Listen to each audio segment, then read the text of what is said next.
नमस्कार दोस्तों, स्वागत है आपका आज के इस समाचार में। शुरू करते आज की बड़ी खबरें।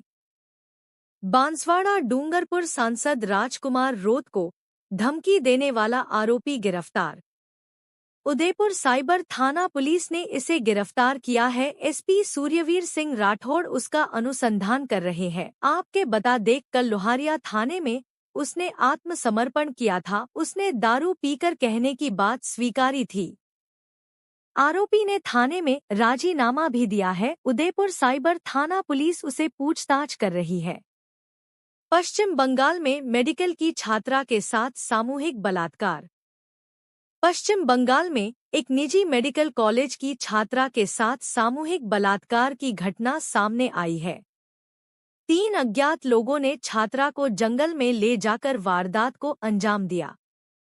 पुलिस ने केस की जांच शुरू कर दी है। राष्ट्रीय महिला आयोग की एक टीम पीड़िता से मिलने जा रही है। केंद्र सरकार ने जम्मू कश्मीर में चिनाब नदी पर 1856 मेगावाट की सावलकोट जल विद्युत परियोजना को मंजूरी दी है। यह परियोजना, जो लगभग 4 दशकों से रुकी हुई थी, सिंधु जल संधि के निलंबन के बाद पुनर्जीवित हो रही है। सावलकोट परियोजना चिनाब बेसिन में भारत की सबसे बड़ी जलविद्युत योजनाओं में से एक है। इस परियोजना से रामबन जिले के 13 गांव प्रभावित होंगे। दोषी चाहे जो हो, बख्शेंगे नहीं। आईपीएस पूरन सुसाइड केस में पहली बार बोले सीएम नायब सिंह सैनी। हरियाणा के सीनियर आईपीएस अफसर वाई पूरन कुमार सुसाइड केस में पहली बार मुख्यमंत्री नायब सैनी का बयान आया है। आज पंचकूला में मुख्यमंत्री नायब सिंह सैनी ने कहा कि सरकार इस मामले की पूरी जांच कराएगी। दोषी चाहे कितना भी प्रभावशाली क्यों न हो, बख्शा नहीं जाएगा। दारुल उलूम देवबंद क्यों गए अफगानिस्तान के मंत्री? तालिबान से क्या है कनेक्शन? अफगानिस्तान के विदेश मंत्री आमिर खान मुत्तकी शनिवार को इस्लामिक मदरसा दारुल उलूम देवबंद पहुंचे। यहां उनका भव्य स्वागत किया गया। मुत्तकी अपने प्रतिनिधिमंडल के साथ दिल्ली से सड़क मार्ग से देवबंद पहुंचे। ट्रंप के चीन पर 100% टैरिफ से फिर भड़का व्यापार युद्ध। भारत पर इसका कैसा असर?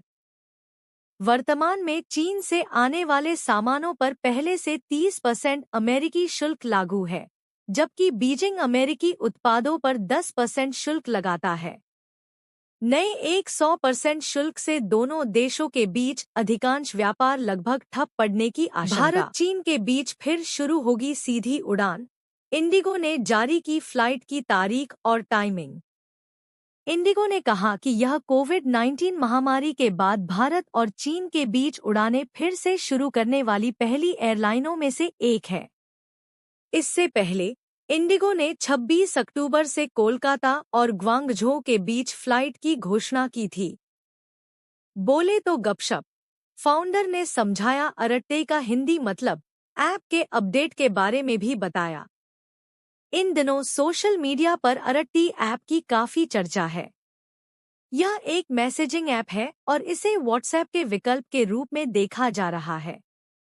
हालांकि अरट्टे के नाम पर लोगों में मतभेद है। लोगों ने इसका नाम बदलने का भी सुझाव दिया है। सोशल मीडिया एक्स पर एक पोस्ट में जयशंकर ने कहा कि आज नई दिल्ली में अमेरिका के मनोनीत राजदूत सर्जियो गोर से मिलकर प्रसन्नता हुई। अंतरिक्ष में एक बेहद अजीबोगरीब नजारा कैद हुआ है, जिसने वैज्ञानिकों की नींद उड़ा दी है। दरअसल हमारे सौर मंडल के बाहर से आया एक रहस्यमयी धूमकेतु, जिसे 3 आई एटलास नाम दिया गया है, पिछले हफ्ते मंगल ग्रह के करीब से गुजरा है। ये नजारा कैप्चर कर लिया गया है। खास बात यह है कि कुछ लोग जहां इसे धूमकेतु कह रहे हैं, वहीं कुछ इसे एलियन ऑब्जेक्ट बता रहे हैं।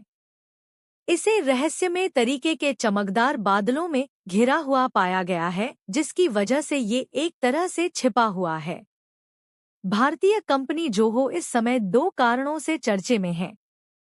शिक्षा मंत्रालय ने सभी सरकारी दफ्तरों को अपने डॉक्यूमेंट रिलेटेड कामों के लिए जोहो ऑफिस स्विट का इस्तेमाल करने का निर्देश दिया है।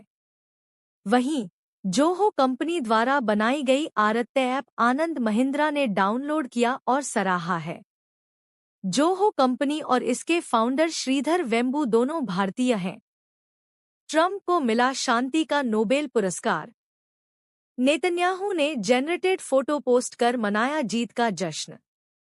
बेंजामिन नेतन्याहू ने नॉर्वेजियन कमेटी से अपील करते हुए पोस्ट में कहा कि डोनाल्ड ट्रंप को नोबेल शांति पुरस्कार दो, वह इसके हकदार हैं।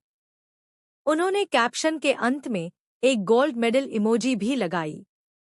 राजस्थान, करोड़ों की संपत्ति का मालिक निकला एसएमएस अस्पताल का हौद। आलीशान मकान देख सन्न रह गए एसीबी अधिकारी। हॉस्पिटल हौद ब्राइब केस। जयपुर में एसएमएस अस्पताल के घूसखोर डॉक्टर मनीष अग्रवाल की संपत्ति का बड़ा ख